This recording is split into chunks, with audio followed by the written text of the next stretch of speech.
digamos, había algo que estaba como dando vuelta y que estaba diciendo, che, tengan cuidado con el medio ambiente, ojo con la cuestión nuclear, ¿no? Y yo diría, si vienen de otro lado, ¿por qué les va a joder la cuestión nuclear? Ponele. Buena pregunta. No, si vienen del espacio, ¿a quién le va a joder eso? O sea, tiene que joderle a alguien que vive con nosotros. Que vive con nosotros y que dice, bueno, no, hay algo que, ¿no? Y cómo hacer, ¿no? Con una humanidad que todavía es media niña y decirle, mira, nosotros estamos viviendo con ustedes, somos... Creo que la gente le agarra como, no está preparada, más lo que digan, aceptar. Y está esta cuestión que le metieron a la gente, le pincharon a la gente que siempre la cuestión viene de afuera. Entonces es muy difícil cambiar ese paradigma. Claro. Entonces me parece que lo interesante de Sherlock Williamson, que él se da cuenta de que hay algo que va por otro lado, ¿no? Y empieza su búsqueda. Claro. ¿No? Quizás, bueno, algunos lo llaman el precursor de los antiguos astronautas, o sea, se conoce muy poco, ya te digo, su trabajo, porque está todo en inglés, entonces es difícil acceder, pero digamos, yo pude acceder a su material y es realmente fascinante. Es realmente fascinante toda la información que él tenía, ¿no? O sea, y por eso digo, bueno, eso es lo que han presentado, sigue presentando Michael Seeger, ¿no? A través de todos los libros que va proyectando, ¿no? Débora, eso me recuerda a un comentario que vos en la entrevista anterior hiciste sobre que le habrían dicho a Juan Morris que como los velas, creo que así los llamaba él, que vivían, que ellos no tenían ningún problema en destruir la tierra, como que si podíamos mucho o queríamos meternos en el mundo de ellos. Bueno, realmente sí, es una afirmación un poco bastante dura, ¿no? La que le lanzan a Juan, ¿no? Que le dicen, bueno, está todo bien, hemos tenido como...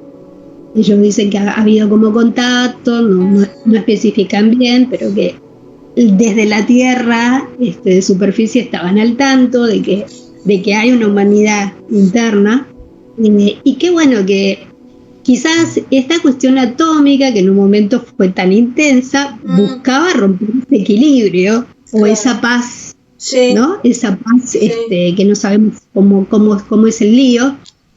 Buscaba romper ese equilibrio, entonces bueno, dieron como un aviso de que no, si esto proseguía, si este avance proseguía, la cuestión no iba a terminar bien.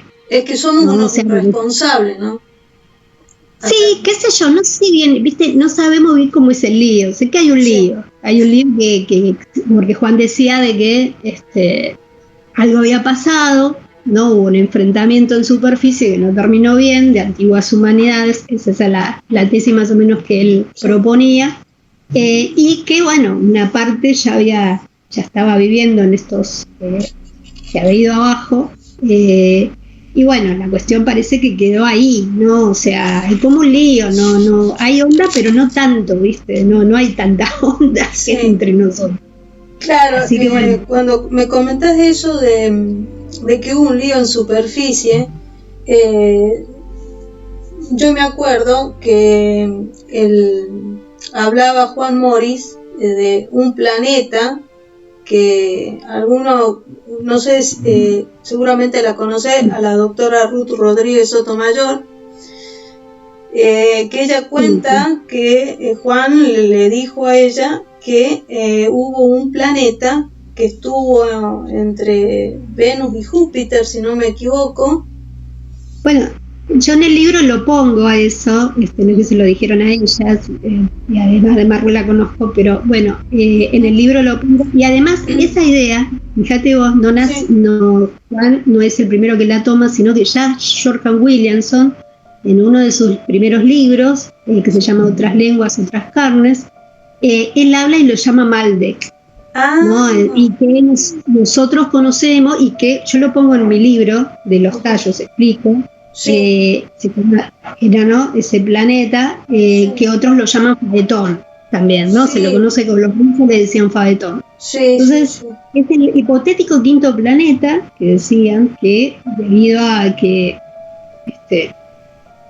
tuvieron una guerra, o sea, todo pasó, todo que era inmenso, era más agua que tierra, se dice que sus mares son nuestros mares, bueno, muchos todavía misterios sí, con sí. respecto a lo que pasó con que yo personalmente soy una gran creyente de esa cuestión de este planeta Sí. desaparecido, creo que falta, y el cinturón de asteroides Sí. sería parte de ese planeta que colapsó. Ujú.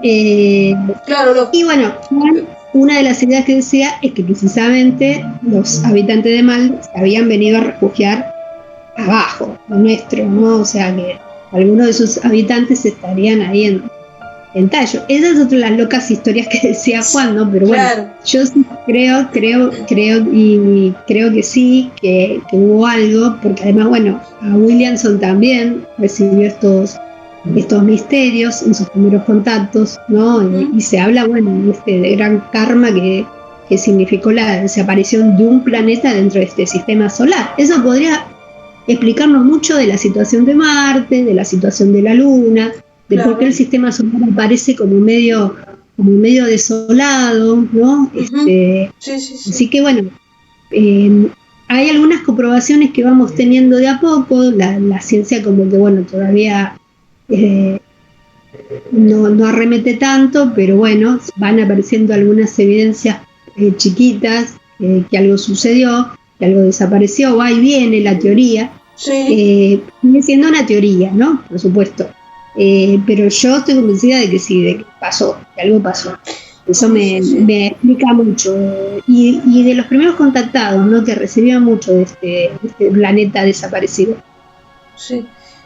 Bueno, vos sabés que ayer, con esto que te tenía que hacer la entrevista, tuve que ponerme a hacer bien los deberes, por supuesto, y encontré un artículo de que hay evidencia científica de que sí hubo un planeta y que había desaparecido. O sea, ya los científicos hablan de que sí. Que sí, yo creo que de hecho hay un núcleo que la NASA quiere mandar una nave, que es un núcleo, dice, que está lleno de oro, ¿no? Que es como una especie de lo que habría sido el núcleo, y que suponen que ese núcleo que quieren mandar, que es un actual asteroide, que lo quieren mandar a investigar, habría pertenecido a un planetoide, ¿no? O sea, ahí está lleno de oro, lleno de minerales, lleno de metales. Así que bueno, nada, los restos de este, que dicen que era gigantesco, vamos teniendo alguas pocas evidencias, ¿no? Pero bueno, está muy discutido, ¿no? Para todavía de aceptar. Hablaban, no sé de un planeta, más bien hablaban de una luna, Morris, que se llamaba la luna Kenos, y que la actual... Sí, él hablaba de tres lunetas. Ajá. Vos tenés que leer mi libro, te encargo que leas mi libro, porque ahí está. Sí. Ahí está, yo te lo voy a mandar. Ahí está toda la data. Ahí está toda la data que dice Moritz, que yo recogí no solo por Moritz, por Bettino, ¿no? Ahí está bien delineado. Y habla de tres lunetas que habrían existido antes de la luna que nosotros conocemos, ¿no? Eso es lo que planteamos. Creo que se llama Selene, la nuestra. Los griegos creo que le ponen, ¿no? Selene. Sí. Mori decía eso, ¿no? Lo había recogido también de tradiciones mapuches, ¿no? Que él tenía mucho contacto con los mapuches. Sí. Entonces, él hablaba de esto, ¿no? 2 lunetas o 3, no me acuerdo, creo que son 2 lunetas, que eran más chicas de la luna actual y que se estrellaron también habían estrellado con la Tierra, ¿no? O sea, es lo que creía que había pasado eso, ¿no? Así que bueno, es muy, muy interesante porque, bueno, ¿no? La verdad que hay otras leyendas que hablan más o menos de lo mismo, ¿no? Que antes de la luna actual existieron dos lunetas más chicas que las que conocemos, y bueno, después habrían lanzado a la Tierra o se habrían fusionado con la Tierra, y bueno, habría sido terrible, ¿no? El fin de algún mundo que en ese momento existía. Sí. Débora, no sé si se pronuncia bien, es así, George Hughes Wilson, ¿puede ser? ¿Cómo se pronuncia? George es George Hunt Williamson. Wilson. ¿Podría ser Williamson. el Daniken de su tiempo? Sí, definitivamente. Por lo que alcancé a ver a grandes rasgos. Sí. Él es el precursor en un montón de cosas, ¿no? Él, por ejemplo, decía los primeros contactos, proponía que se iban haciendo a través de la frecuencia de radio, o sea, hablaba de las figurillas, las figuritas Gogu, esas chinas tan conocidas, fue uno de los primeros. Lo que pasa es que, bueno, después él decidió mantener tenía un perfil bajo, ¿no? O sea, dejó algunos libros que son claves, creo yo, o sea, dentro del circuito se conoce, ¿no? Un circuito reducido, se conoce su trabajo, pero nada, sí. Hay muchos que se consideran precursores, pero él es uno, definitivamente sí. Definitivamente, no tengo dudas. Y ya te digo, es uno de los primeros que yo le escucho hablar de este planeta, aunque la idea, encontré mientras investigaba el caso de Billy Mayer, encontré que Billy Mayer seguía un maestro del siglo XIX, si no me equivoco, se llamaba un poquito antes Jacobo Boer, y Jacobo Boer parece que proponía esta idea de que era también una especie de místico, que faltaba un planeta, ¿no? En el sistema solar. O sea, todo aparenta ser aquellos que se habían dedicado un poco al espiritismo, que estaban recibiendo estos mensajes, siempre aparecía la cuestión de que un planeta había desaparecido y que por eso la Tierra tenía que tener cuidado para no tener su mismo fin, ¿no? Que había como una cuestión kármica un poco sobrevolando a veces todas estas historias que hacían temer, ¿no? De que la Tierra no terminara como terminó Maldek, ¿no? Que Maldek se dice que explotó completamente, así que bueno, nada. O resultado de una guerra, a veces Däniken después también toma la referencia de Maldek, aunque no lo nombra así, cuando habla cuando describe tallos y toda esa cuestión, y él decía que, por eso hablaba, estos refugiados de Maldek se habrían tomado los asientos subterráneos ya conocidos, y bueno, pero las raíces del contacto tienen se hunden en el espiritismo, o sea, es así, no hay otra. Eso es lo que provoca tanta polémica también, ¿no? Si estos contactos son legítimos, si somos nuestro inconsciente, ¿no? Mandándonos información, o sea, es difícil saber cuando se habla de contactismo, por eso es difícil eso, ¿no? Claro, yo, por ejemplo, es muy individual, le pasa a una persona en particular y uno tiene que creer en lo que dice, porque cuando vos les pedís pruebas, no te dan una fórmula científica, algo que vos digas, bueno, sí, entonces es como ambiguo, ¿no? Es difícil, pero uno puede ir contactando, ¿no? Contactando con la información que va lanzando uno, que va lanzando otro, y puede ir contactando si hay alguno si se dan coincidencias, ¿no? Y a veces pasa que, bueno, ¿viste? Y alguna información te resuena más que otra. Eso sí, uno como que decir, bueno, esta información me resuena por lo que voy investigando, voy estudiando. Claro. Se vuelve una cuestión más personal, ¿no? Pero bueno, el tema de los contactados es una línea difícil, ¿no? Recién justamente termino de un contactado que, bueno, muy famoso, no contactado, sino un abducido más muy conocido, que es Travis Walton, así que bueno, te refresco un poco cómo está el asunto. Travis. El asunto de Travis Walton, y bueno, también, ¿no? Él, pobre, cuando regresó, pero acá el de Travis Walton es importante, quizás sea la experiencia más importante, porque hay 7 testigos. No es que el tipo dijo, bueno, está bien, él después tiene esta desaparición que queda ahí un poco, que pasó, pero la nave la vieron 7. Claro. Y a él... Where I was.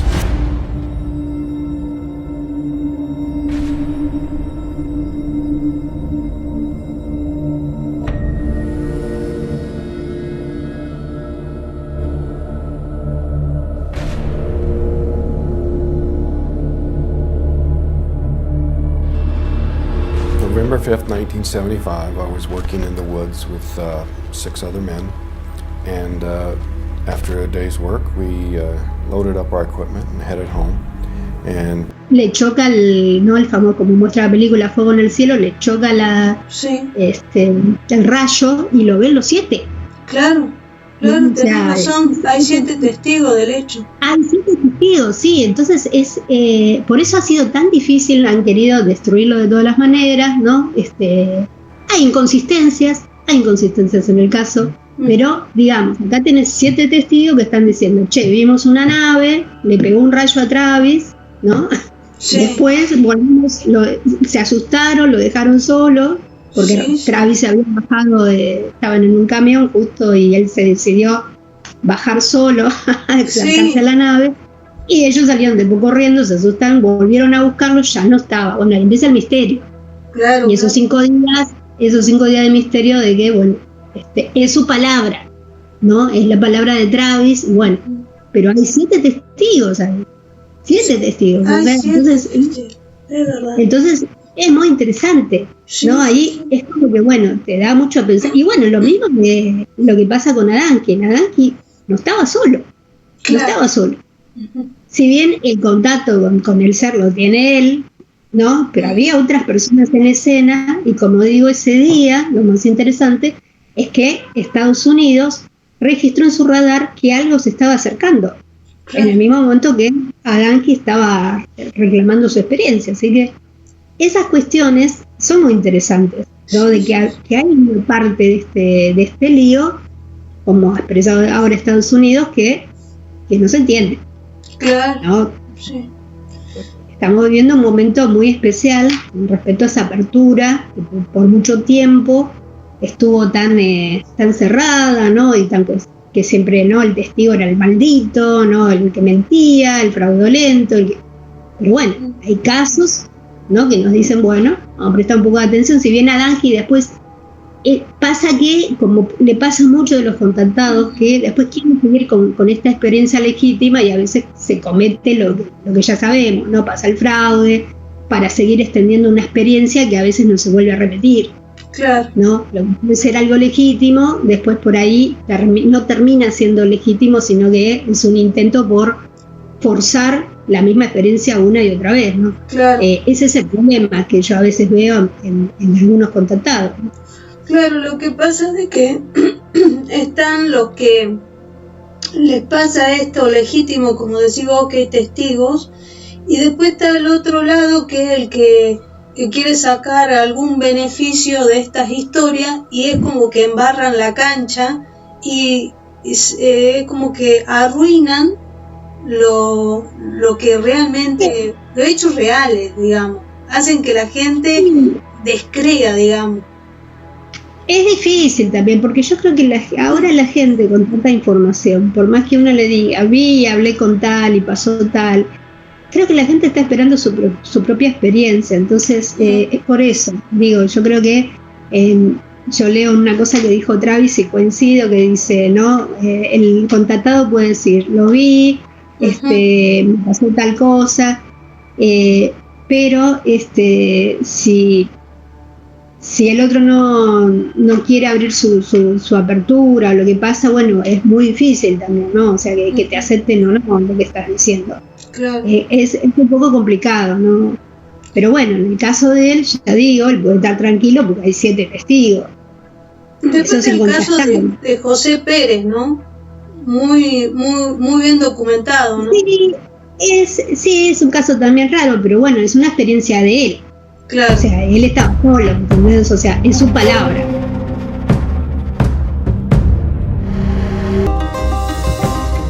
Por mucho tiempo lo llevé al miedo. Muchísimo tiempo. Juan es un cazador que fue cazado. Pasaron más de 30 años y continúa traumado por aquel suceso de su infancia. Ahorero laro roipa hape veningo la tesakar tesapesok upecha omo. Tem cosas donde esa extraño pero viajan más. They were describing an impact on consciousness, an impact on their thoughts, Para mí era un sueño normal. an impact on their dreams, thì hãy quay lại từ việc quy định mình mẹ and an impact on their life. bây giờ aparece hoy qua seramo hoy qua kahang These people have something to teach us. O sea, ahí lo que voy, es su palabra, no hay más testigo que él. Claro, por eso te lo nombro, porque en el otro hablamos de 7 testigos, en el otro no estaba solo este hombre, Sí. y acá es la palabra, lo que vos recién Está comentabas. estudiado, sí, está estudiado, pero no tenemos evidencia, es su palabra, además, y los recuerdos inconscientes que le han extraído y todo ese lío que hay. Claro, y la Para mí, eso cabeza del ser también, humano es un misterio. ese es un temazo, ¿no? O sea, yo sé mucho de ese caso, lo seguí, o sea, desde que antes de que saliera la película, bueno, sabía muchas cuestiones de cómo iba a ser, qué iba a pasar, ¿no? Claro. Me parece interesante, sí, pero bueno, hay que ir con cautela porque, bueno, es su palabra, está bien, era chico, eso es importante, ¿no? O sea, los pibes nos mienten, ¿no? O sea, tenía una edad, 12 años, ¿no? Sí. O sea, no es cualquier edad. Me parece que pudo haber sucedido algo y de hecho se habían detectado dos o tres casos más Sí. en esa misma, que no han salido mucho a la luz a veces. Así que bueno, pudo haber pasado. Lo que pasa es que pasa en un momento muy especial, Ujú. ¿no? Que un año antes, yo lo dije cuando que justo se presentó en Inexplicable Latinoamérica, el caso de él, y bueno, a mí me preguntaron. Un año antes había estado el tema de Encuentros del Cercano del Tercer Tipo, se había estrenado. Claro. Y esa película, ese film, por eso digo, es muy difícil, ¿no? Hay que considerar varias cuestiones de lo que pasa en la época de que se dan esos contactos, ¿no? Y acá pasa de que el contacto de él, que se da en el año 78, un año después, ¿no?, del estreno de esta película, Sí. es muy llamativo, ciertas similitudes que hay dentro de lo que sucede con esa película y lo que le sucedió a él. Eso no quiere decir que, bueno, digamos, su caso no sea legítimo, ¿eh? Y es que es difícil, ¿sabes? Porque sociológicamente hay muchas cuestiones que están en el medio. Ujú. O sea, nosotros estamos bombardeados por todas estas películas, por todas estas cuestiones. Influencia. Pero, o sea, yo vi algo, ¿entendés? Y tenía 6 años, mucho más chica que incluso que Juan. Entonces, ¿por qué no? Y lo vi con mi vieja y lo afirmo y nunca me olvidé lo que vi, ese plato, ese día en la boca, ese plato perfecto, o sea, y no tenía bombardeada en mi mente tantas cosas como las que tengo ahora. Claro. Ok, no se hablaba de eso en mi casa, o sea, eso yo pienso que eso también puede pasar, pasa. Entonces nos enfrentamos a algo que si bien hay un contexto con esto que digo, Sí. eso no quita que las experiencias sean legítimas. Claro. Eso no quita que las experiencias sean legítimas. Pero bueno, sí, cuando yo misma también me puedo evaluar, se debe evaluar qué es lo que estaba pasando en esas épocas, así lo hice ahora con Travis, qué estaba sucediendo en el año 75 cuando él tiene su experiencia, qué estaba pasando, el lugar que estaba pasando, ¿no? Muchas cosas, muchas cosas. Hay que poner, y es difícil porque bueno, para el testigo también es como una especie de examen propio que a veces uno no quiere enfrentar. Claro. Y tengo una pregunta un poco personal. Tu mamá, que vivió la misma experiencia que vos, ¿cómo lo vivió ella? ¿Tuviste oportunidad o no se habló, quedó ahí? Mirá, lo que pasa es que en realidad, mira que te voy a decir, ¿no? O sea, mi abuela, la mamá de mi mamá, Sí. había visto algo todavía mucho más grosso que nosotras dos cuando vimos eso, ¿no? Mi Mirá. abuela, que se había criado entre San Luis, Córdoba y Santa Fe, creo, no me acuerdo en qué parte. Ujú. Ella había salido al campo a buscar agua